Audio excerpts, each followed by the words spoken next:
The rain came down in sheets that night, turning the sidewalk outside the clinic into a river of neon reflections. Mina stood behind the reception desk, her fingers hovering over the keyboard, pretending to update patient files she'd already finished an hour ago. The fluorescent lights above buzzed softly, casting everything in that sterile white glow that made the world feel smaller than it was. She should have left at 9. It was nearly 11 now. But leaving meant walking past the convenience store where her ex-boyfriend worked, and she wasn't ready for that conversation again. So she stayed, reorganized the pamphlets, wiped down the desk, waited for nothing in particular. That's when the door opened. The man who walked in didn't look like he belonged in a neighborhood clinic. His suit was tailored, dark gray with subtle pinstripes that caught the light when he moved. His white shirt was open at the collar, no tie, and his black hair was wet from the rain, pushed back from his face.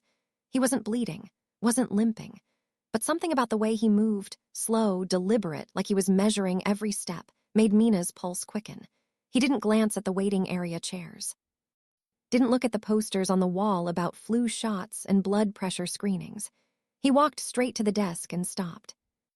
Mina stood up, her hands instinctively smoothing her uniform. "Can I help you?"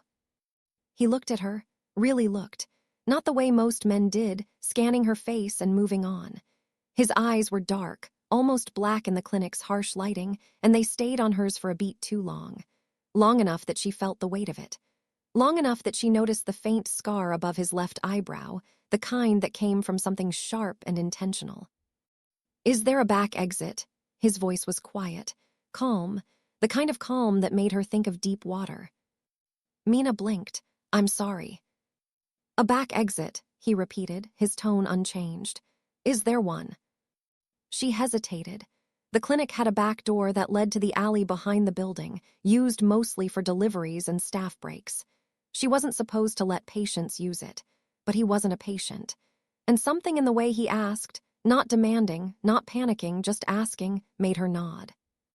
"Through that hallway," she said, pointing past the examination rooms. "Last door on the left." He didn't thank her, just turned and walked in the direction she'd indicated, his footsteps silent on the linoleum. Mina stood there, her heart beating faster than it should, and told herself it was fine. He was probably just avoiding someone, an awkward encounter, a jealous partner, something normal. Then the police arrived. 2 officers pushed through the front door, their uniforms dark and wet from the rain. The older one, a man in his 40s with graying hair and tired eyes, looked around the empty waiting room before focusing on Mina. The younger officer stayed by the door, his hand resting casually on his belt, fingers close to his radio. "Evening," the older officer said. His voice was polite but firm. "We're looking for someone. Man in his 30s, dark suit, came through here a few minutes ago." Mina's throat went dry. She forced herself to keep her expression neutral, the way she did when patients asked how bad their test results were before the doctor had a chance to explain. "I haven't seen anyone like that." The officer's eyes narrowed slightly, not suspicious yet, but close. "You sure, tall, well-dressed, would have stood out." "I've been alone here for the past hour," Mina said, her voice steady. "Just finishing up some paperwork. No one's come in." The younger officer spoke up from the doorway. "What about the back exit?" Mina met his gaze without flinching. "Locked, staff only." The older officer studied her for a long moment. She could feel the weight of it, the way he was trying to decide if she was lying or just oblivious. Finally, he nodded. "All right, if anyone does come in, call this number." He handed her a card with the precinct's information printed on it. "Don't engage, just call." "Of course," Mina said, taking the card. They left. The door swung shut behind them and the clinic fell back into that buzzing silence. Mina stood there, her hands gripping the edge of the desk, and wondered what the hell she'd just done. She'd lied to the police. For a stranger. A man she didn't know, didn't owe anything to. A man who might have been dangerous.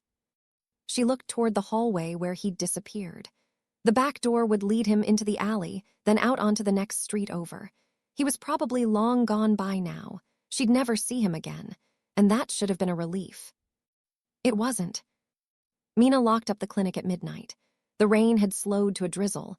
the kind that clung to your skin without soaking through. She pulled her coat tighter and started the walk home, keeping her head down, her pace quick. The streets were mostly empty at this hour, just the occasional taxi passing by and the distant hum of the city that never fully slept. She didn't notice the black sedan parked across the street until she was halfway down the block. It was too clean for this neighborhood, too expensive. The kind of car that belonged in the business district, not here among the cramped apartments and late-night convenience stores. Mina glanced at it as she passed, and that's when she saw him. The man from the clinic. He was sitting in the driver's seat, his window down, one arm resting on the door. He wasn't looking at his phone or the road ahead. He was looking at her. The same way he had in the clinic, calm, measured, like he'd been waiting. Mina stopped walking. Her instincts screamed at her to keep moving, to pretend she hadn't seen him, but her feet didn't listen. She stood there on the wet sidewalk, staring back, and for reasons she couldn't explain, she didn't feel afraid. He didn't say anything, just nodded once. A single, slow dip of his head, acknowledgement, recognition. Then he started the engine and the sedan pulled away from the curb, disappearing into the maze of city streets. Mina stood there for a full minute after he left, her breath misting in the cold air, and wondered if she'd just made the best or worst decision of her life. The next 3 days passed without incident. Mina went to work, filed patient charts, answered phone calls, and tried not to think about the man in the dark suit. She didn't tell anyone what had happened. Not her coworker Jisoo, who loved gossip more than anyone Mina had ever met. Not her younger brother Hyun, who still thought she needed protecting even though he was barely 22. She kept it to herself, locked away in the part of her mind where she stored all the things that didn't quite make sense. On the 4th day, she found the envelope. It was waiting on the reception desk when she arrived for her shift, tucked beneath the edge of the keyboard where she'd spot it immediately. Plain white paper, no markings, no return address. Mina glanced around the empty clinic, her pulse picking up. Jisoo didn't start until noon.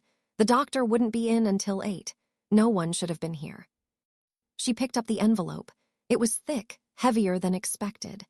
She turned it over in her hands, debating whether to open it or throw it away. Curiosity won. Inside was cash, a lot of it. Neat stacks of bills, all high denominations, bound with a simple paper band. Mina's hands trembled as she counted. 5 million won, more money than she made in 6 months. There was no note, no explanation, just the money. Mina's first instinct was to report it. Take it to the police, explain what had happened, let them deal with it. But something stopped her. The memory of those 2 officers, the way they'd looked at her when she lied, the way the older one's hand had rested on his belt, the way they'd been searching for the man in the suit with a kind of urgency that felt less like justice and more like hunting. She thought about the man, the way he'd asked about the back exit. Calm, polite, not panicked, not violent, just careful. She thought about the nod he'd given her from the sedan, that single gesture of acknowledgement that felt like a promise of something she couldn't name.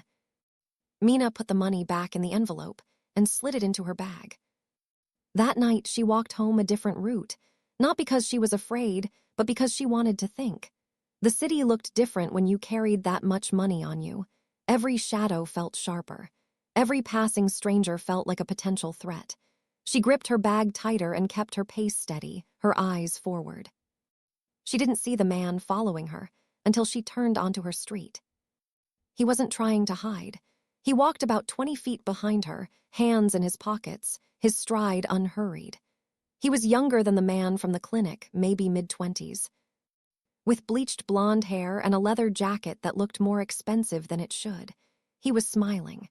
The kind of smile that made Mina's stomach twist. She sped up, so did he.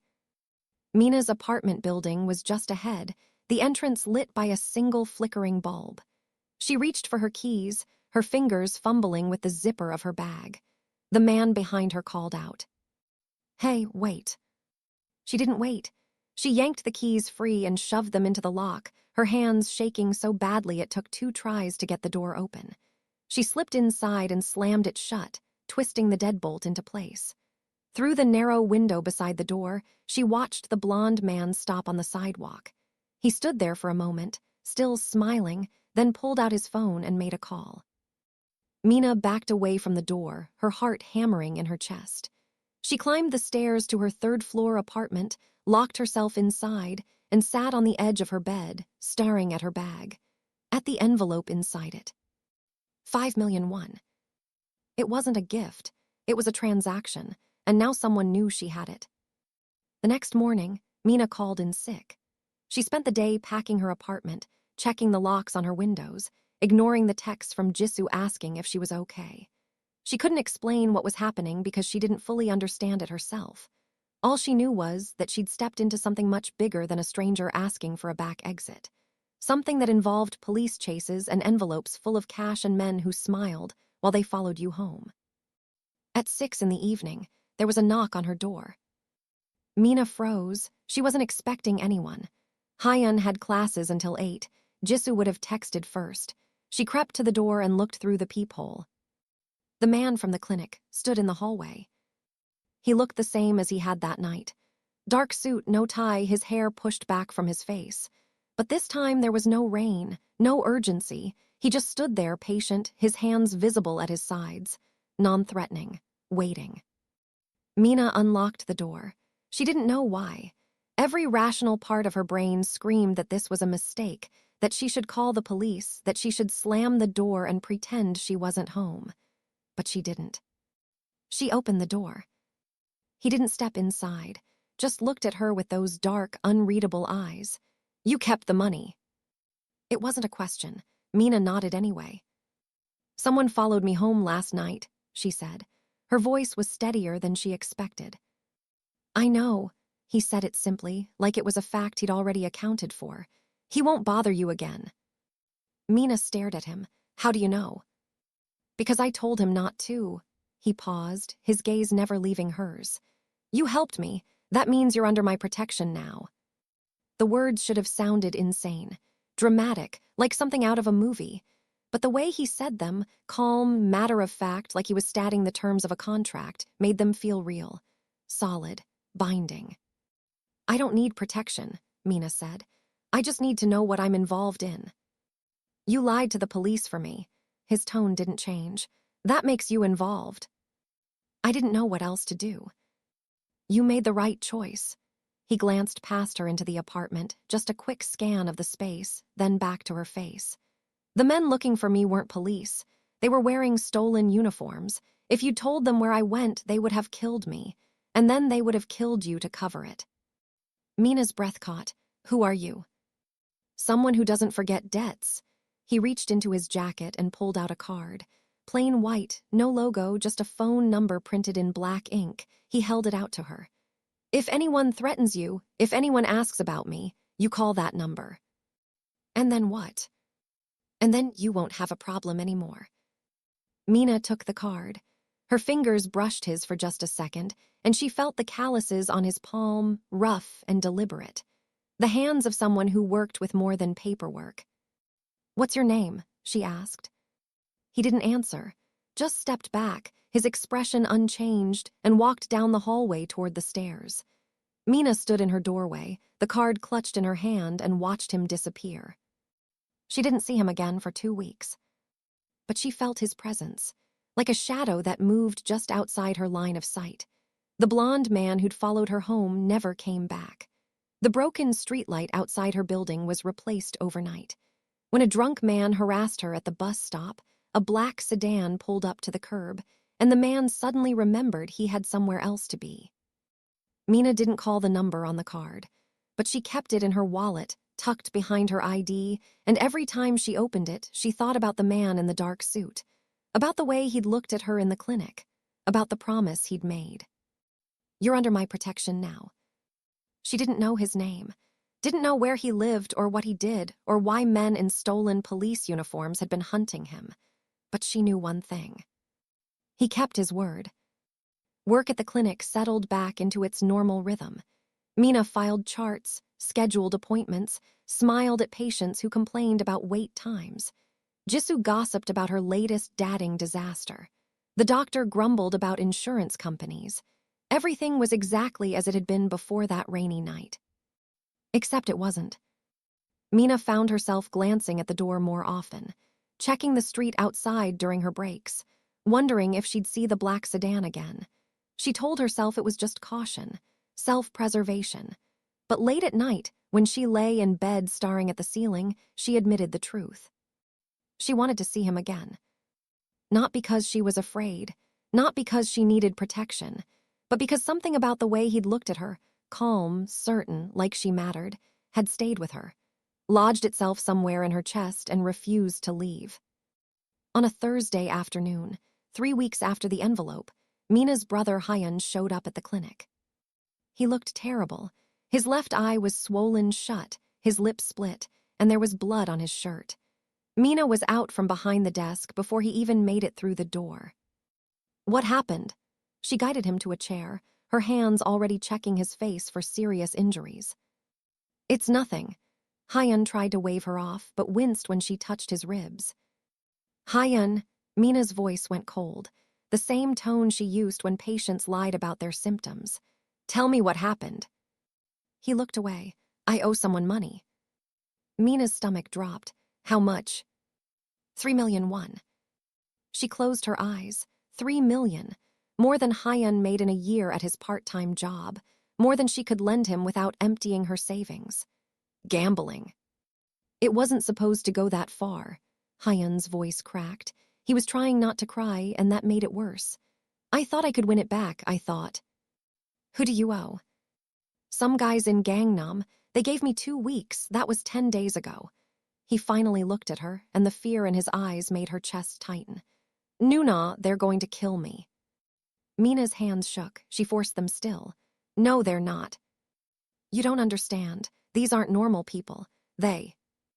I know. She stood up, pulling her phone from her pocket. Wait here. She walked into the back hallway, away from the reception desk where Jisoo was pretending not to listen. She pulled the card from her wallet and stared at the number. She'd never called it. Didn't know what would happen if she did. But Hyun was her brother. The only family she had left after their parents died. And if the man in the dark suit had meant what he said about protection, then this was the time to find out. She dialed. It rang once. A voice answered, male, young, professional. Yes. I need help. Mina's voice didn't shake. My brother owes money to someone dangerous. They're threatening to kill him. There was a pause, then, name. Mina, he gave me this number 3 weeks ago. Another pause, longer this time. Then the voice said, someone will be there in 20 minutes, don't leave the clinic. The line went dead. Mina stood in the hallway, her phone still pressed to her ear, and tried to process what had just happened. She'd made one call, said maybe 10 words, and someone was coming. No questions about where she was, no requests for details, just certainty. She walked back to the reception area. Hyun was slumped in the chair, holding a tissue to his bleeding lip. Jisoo hovered nearby, her eyes wide with concern. What did you do? Hyun asked when he saw her face. I called someone. Who? Mina didn't answer. She just sat down next to him and waited. 17 minutes later, the black sedan pulled up outside the clinic. The man who stepped out wasn't the one from that rainy night. He was younger, maybe early 30s, with a shaved head and a scar that ran from his temple to his jaw. He wore a black suit, the jacket open despite the cold, and moved with the kind of confidence that came from knowing no one would challenge him. He walked into the clinic and looked at Mina. You're the one who called. Yes. His gaze shifted to Hyun. He's the brother. Yes. The man pulled out his phone and made a call. He spoke in rapid Korean, too fast for Mina to catch every word, but she heard numbers, amounts, locations. When he hung up, he looked at Hyun. Who do you owe? Hyun hesitated. The man's expression didn't change, but something about his stillness made Hyun talk. Park Min-yu. He runs a gambling house in Gangnam. The man nodded. The debt's cleared. Hyun blinked. What? The debt's cleared, the man repeated.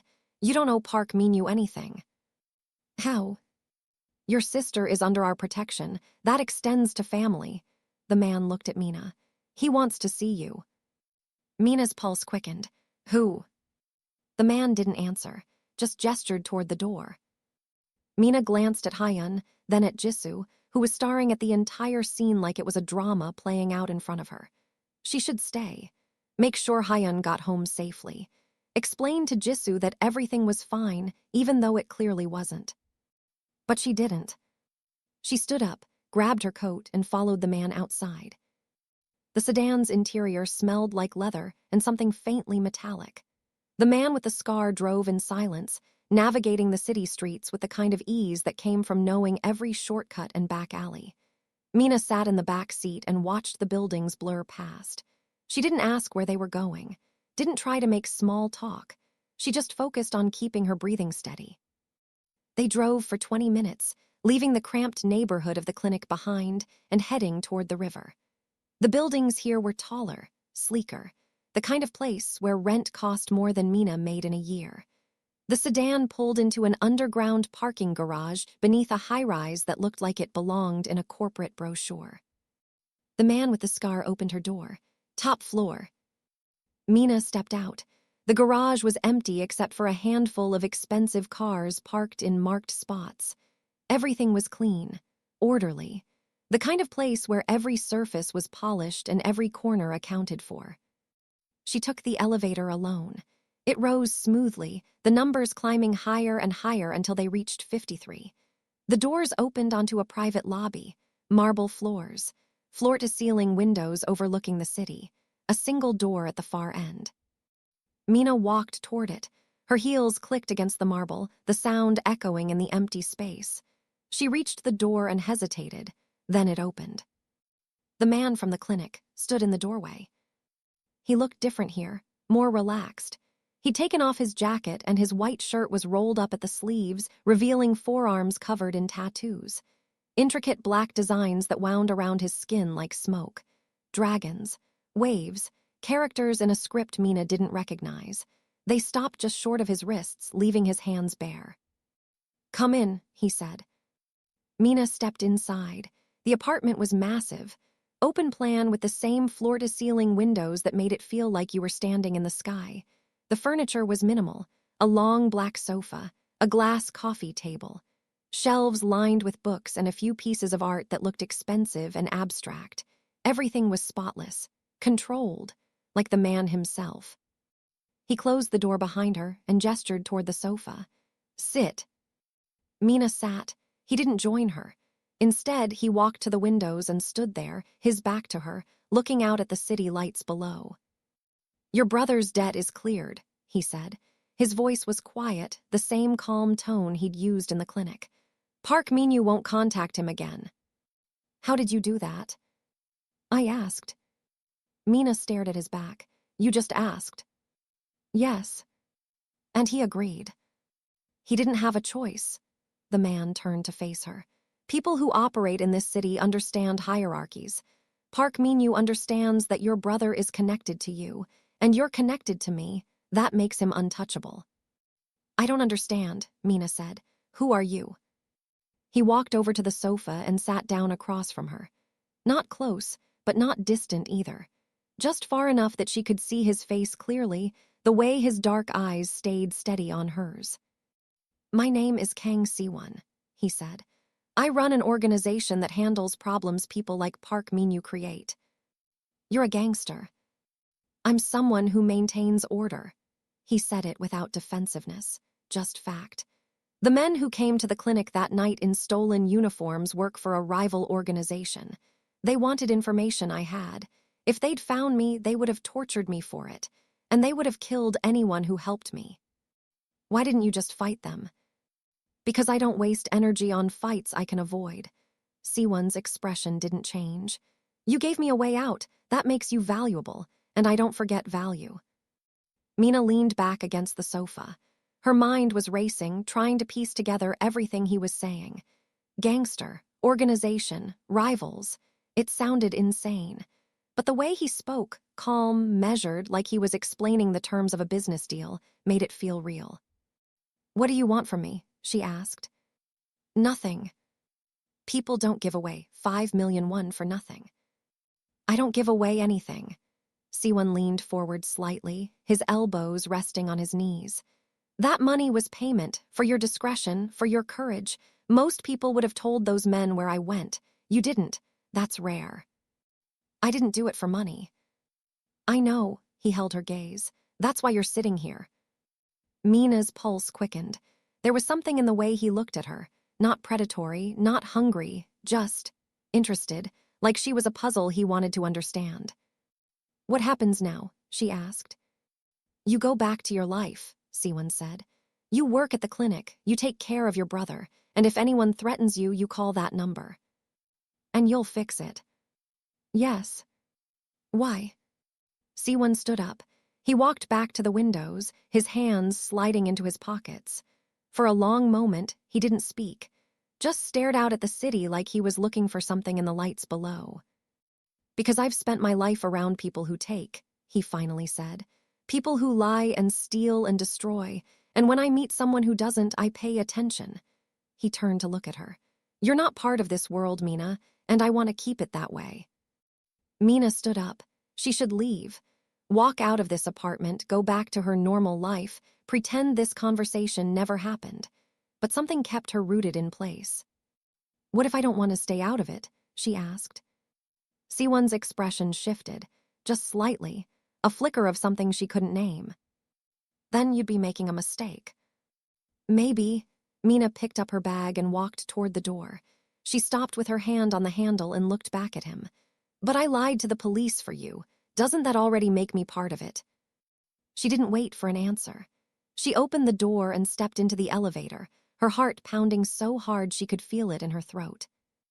As the doors closed, she saw Siwon still standing by the windows, watching her. And for the first time since she'd met him, she saw something flicker across his face. Interest. Real, undeniable interest. The elevator descended, and Mina leaned back against the wall, trying to catch her breath. She just walked into the world of a man who maintained order through fear and power. A man who cleared debts with a single phone call. A man who looked at her like she mattered. And God help her, she wanted to go back. The next few weeks were strange. Mina went to work, lived her life, tried to forget the way Siwon had looked at her in that apartment. But every time she walked home, she found herself glancing at black sedans. Every time her phone rang, she wondered if it was him. It never was. Hyun stopped gambling. He picked up extra shifts at his part-time job and started paying Mina back for the money she'd lent him over the years, even though she told him it wasn't necessary. He didn't talk about what had happened. Didn't ask who Mina had called or how his debt had disappeared. He just worked and studied and stayed out of trouble. Jisoo, on the other hand, wouldn't stop asking questions. Who was that guy? She asked for the 5th time in 2 days. I don't know. Mina didn't look up from the patient file she was updating. He looked like someone from a drama, all intense and scary. Jisoo leaned against the reception desk. Did Hyun owe him money? No. Then what? Jisoo, Mina finally looked at her. I can't talk about it. Why not? Because I can't. Jisoo stared at her for a long moment, then shook her head. You're different. Since that night with the police, you're different. Mina didn't argue. She just went back to her work and tried not to think about how right Jisoo was. On a Friday night, 6 weeks after she'd last seen Siwon, Mina's phone rang. Unknown number. She almost didn't answer, but something made her pick up. Hello. It's me, Siwon's voice, calm, familiar. Are you free tomorrow night? Mina's heart stuttered. Why? I have something to show you. What? You'll see, he paused. I'll send a car at 8. Siwon. Don't overthink it, Mina. His tone softened, just slightly. Trust me. The line went dead. Mina sat on her bed, staring at her phone, and tried to convince herself this was a bad idea. But when 8 o'clock came the next night, she was standing outside her apartment building in a black dress she'd bought years ago and never worn, waiting for the sedan to arrive. It pulled up exactly on time. The man with the scar opened the door for her, and Mina slid into the back seat. The drive was longer this time, taking her out of the city and into the hills beyond. The roads grew narrower, winding through trees that blocked out the moonlight. Mina's pulse quickened, but she forced herself to stay calm. They finally stopped in front of a traditional Korean house. Hanok style, with curved roof lines and wooden beams, surrounded by a stone wall. Lights glowed softly from the windows, warm and inviting. Siwon was waiting by the entrance. He wore dark pants and a simple black shirt, the sleeves rolled up to reveal those tattoos again. He looked different here, less controlled, more human. "Come inside," he said. Mina followed him through the entrance and into the main room. The interior was beautiful. Polished wood floors, low furniture, paper screens that divided the space into intimate sections. There was a table set for two in the center of the room, with dishes already laid out. Traditional Korean food: banchan, grilled fish, soup, rice. "You cooked?" Mina asked. "No," Siwon gestured for her to sit, "but I asked for your favorites." Mina blinked. "How do you know my favorites?" He didn't answer, just sat down across from her and started serving the food. Mina watched him, her mind racing. He'd brought her to a private house in the hills. He'd prepared her favorite dishes.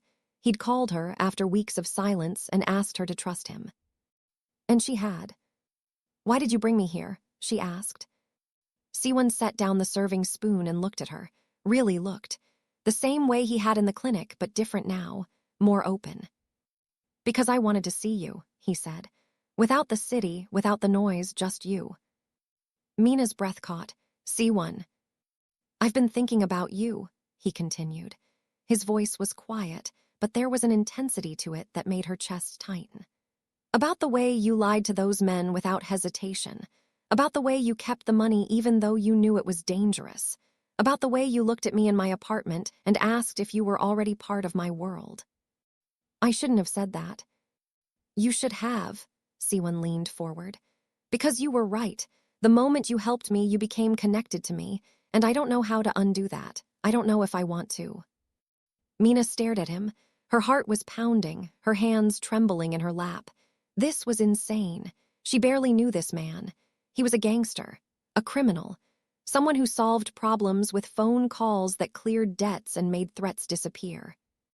But he was also the person who'd remembered her favorite food, who'd sent a car to make sure she got home safe, who'd looked at her like she mattered. "What are you saying?" she asked. Siwon stood up and walked around the table. He stopped in front of her, close enough that she had to tilt her head back to meet his eyes. "I'm saying that I want you in my life," he said. "Not because I owe you, not because you're useful, but because when I'm around you, I feel like I'm not just someone who maintains order. I feel like I'm someone worth knowing." Mina stood up. She was close to him now, close enough to see the faint scar above his eyebrow, the way his jaw tightened when he was trying to stay calm. Close enough to feel the heat radiating from his skin. "This is dangerous," she whispered. "I know. I could get hurt." "You won't." His hand came up, his fingers brushing her cheek. The touch was light, almost hesitant, like he was afraid she'd pull away. "I told you, you're under my protection. That means no one touches you, no one threatens you, no one hurts you." "And what about you?" Mina asked. "What if you hurt me?" Siwon's eyes darkened. "Then you call that number and you walk away, and I let you." Mina searched his face, looking for a lie, a crack, something that would tell her this was all a game, a manipulation, a way to control her. But all she saw was honesty, raw, unflinching honesty. She kissed him. It wasn't planned, wasn't calculated. She just leaned forward and pressed her lips to his, and the world narrowed down to that single point of contact. Siwon went still for a heartbeat, and then his hand slid into her hair, pulling her closer. The kiss deepened, and Mina felt something inside her unravel, something she'd been holding tight for years, ever since her parents died, and she'd learned that the world was cold and unforgiving and you couldn't trust anyone to protect you. But Siwon wasn't the world. He was something else entirely. When they finally pulled apart, Mina's breathing was ragged. Siwon's forehead rested against hers, his hand still tangled in her hair. "You're sure?" he asked. Mina nodded. "I'm sure." They didn't eat the food. They stayed in that room, wrapped around each other, and talked until the sun started to rise. Siwon told her about his life, about the organization he ran, about the violence and the power and the sacrifices he'd made to get where he was. He didn't sugarcoat it, didn't try to make himself sound noble or heroic. He just told her the truth. And Mina listened. She asked questions, challenged him when his answers didn't make sense. And through it all, Siwon watched her with that same calm intensity, like he was memorizing every expression, every word. "You're not afraid," he said at one point. "I am," Mina admitted. "But I'm more afraid of walking away and spending the rest of my life wondering what this could have been." Siwon's lips curved into the faintest hint of a smile. "Then don't walk away." "I won't." When the man with the scar drove her home the next morning, Mina sat in the back seat and stared out the window, watching the city wake up around her. She felt different, lighter, like she'd been carrying a weight she hadn't realized was there, and Siwon had lifted it without her even asking. She knew this wasn't going to be easy. She knew there would be danger, complications, moments when she'd question everything. But she also knew that when she'd lied to those men in stolen uniforms, she'd made a choice. And every choice after that had led her here, to Siwon, to a life that was terrifying and thrilling and hers. And she wasn't afraid anymore.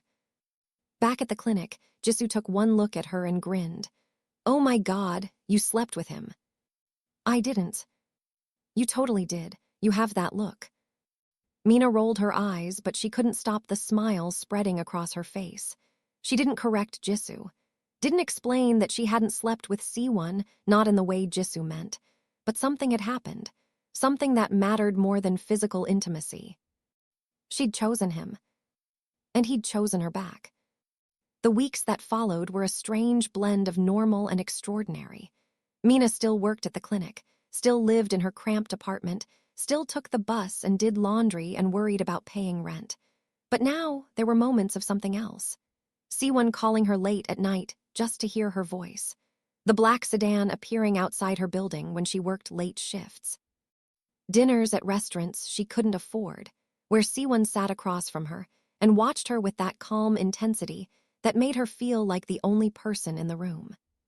He didn't push, didn't demand, just existed in her life like he'd always been there. Hyun noticed. "Who's the guy picking you up?" "A friend." "Nuna," Hyun gave her a look. "Friends don't drive cars that cost more than our apartment building." "It's complicated." "Is he dangerous?" Mina hesitated. She could lie. Say no, everything's fine, don't worry, but Hyun deserved the truth. "Yes," she said, "but not to me." Hyun studied her for a long moment, then he nodded. "Okay, just be careful." "I will." But careful was relative when you were dating a man who ran a criminal organization. Mina learned this 3 months into their relationship. She was walking home from work, the streets dark and slick with rain, when a car pulled up beside her. Not Siwon's sedan, something smaller, older, with tinted windows that made it impossible to see inside. The passenger window rolled down. A man leaned out. He was young, maybe early 20s, with a scar running down his neck and eyes that looked dead. "Get in," he said. Mina kept walking. "No." Wasn't a request. The back door opened. Another man stepped out. Bigger than the first, with hands the size of dinner plates and a smile that made Mina's stomach turn. He moved toward her, and Mina's hand went to her bag, reaching for her phone. The first man laughed. "Go ahead, call him. Let him know we have you." Mina's fingers closed around her phone. She thought about the card in her wallet, the number Siwon had given her. But before she could dial, the bigger man grabbed her arm. "Let go." Mina's voice was cold, the same tone she used when patients tried to argue about treatment. "Or what?" The man tightened his grip. Mina didn't think, just moved. She drove her knee into his groin as hard as she could.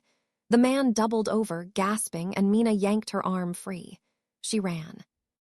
The street behind her erupted in shouts, footsteps pounding the pavement. Mina didn't look back. She just ran, her bag bouncing against her hip, her phone clutched in her hand. She turned a corner, then another, her lungs burning. She didn't see the alley until it was too late. Dead end. Mina spun around.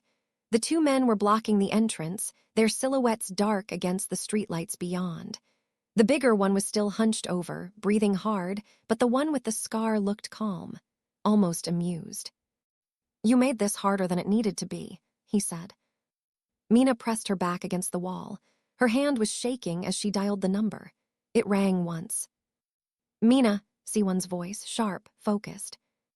"I'm in trouble," she said. Her voice didn't shake. "Two men, they tried to grab me, I'm..."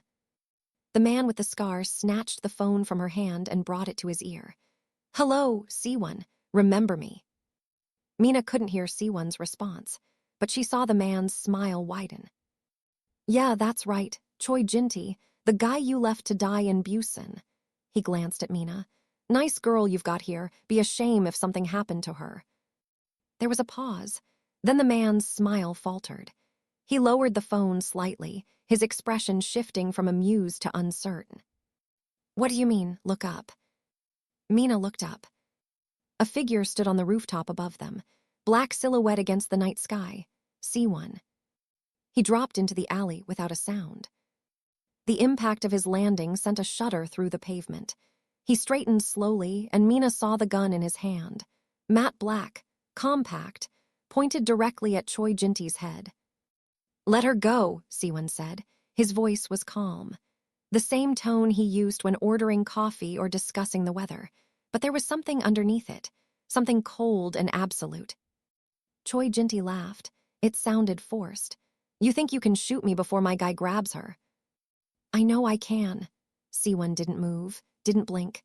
"But it doesn't matter, because if he touches her, I'll kill him. Then I'll kill you. Then I'll kill everyone you've ever cared about, in that order." The bigger man hesitated. His hand, halfway to Mina's arm, froze in midair. Choi Jinti's smile disappeared. "You wouldn't." "You know I would." Siwon took a step forward, just one, slow and deliberate. "You came to Busan to kill my brother. I left you alive because I thought you'd learn. But you didn't, so now I'm going to teach you." "I didn't." The gunshot was deafening in the enclosed space. Mina flinched, her hands flying to her ears. But Siwon hadn't shot Choi Jinti. He'd shot the ground. A warning. The bullet ricocheted off the pavement, sparks flying, and the bigger man stumbled backward. "Next one goes through your knee," Siwon said. His tone hadn't changed. Still calm, still measured. "Then your elbow, then your shoulder. And I'll keep going until you understand that she is not someone you touch." Choi Jinti stared at him. For a long moment, no one moved. Then he dropped Mina's phone and backed toward the alley entrance. "This isn't over," he said. "Yes, it is." Siwon lowered the gun. "You just don't know it yet." The two men ran. Mina heard their footsteps echoing through the street, fading into the distance. And then it was just her and Siwon in the alley, the rain starting to fall again, cold and relentless. Siwon walked over to her. He picked up her phone, wiped the screen on his shirt, and handed it back. "Are you hurt?" Mina shook her head. Her voice was gone, trapped somewhere in her chest. "Did they touch you?" "One of them grabbed my arm." The words came out in a whisper. "I need him." Siwon's expression shifted. Something flickered in his eyes, not anger, pride. "Good." Mina's knees gave out. She slid down the wall, her back pressed against the cold brick, and tried to breathe. Siwon crouched in front of her, his hand resting lightly on her shoulder. "I'm sorry," he said. "For what?" "For this." He gestured at the alley, at the place where he'd fired a gun, at the world she'd stepped into when she chose him. "You shouldn't have to deal with this." "But I do." Mina looked at him, really looked, at the gun still in his hand, at the tattoos on his forearms, at the calm, unshakable certainty in his eyes. "Because I'm with you." "You can walk away." Siwon's voice was quiet. "Right now, I'll make sure no one ever bothers you again. You can go back to your life."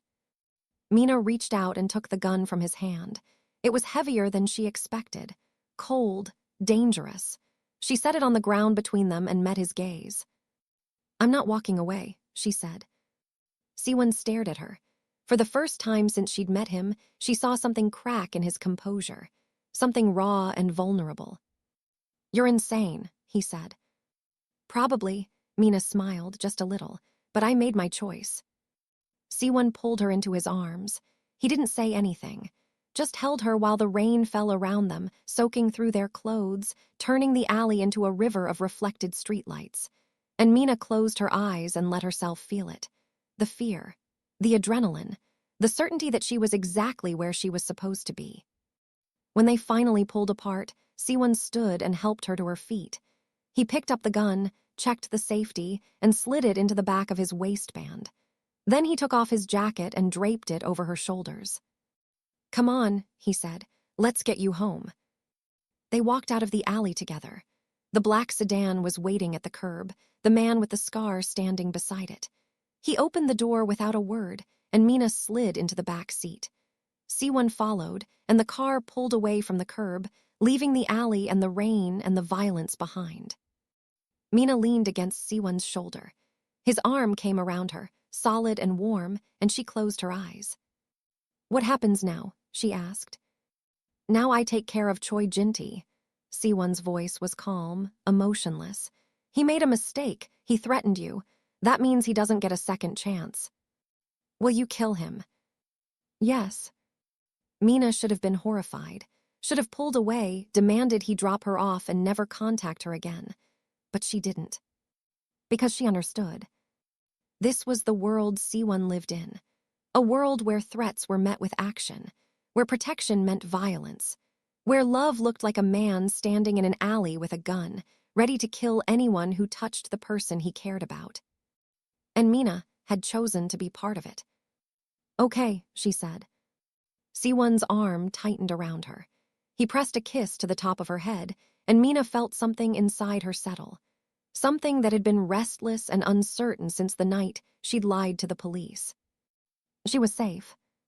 Not because the world was safe, but because the most dangerous man in it had decided she mattered. And that was enough.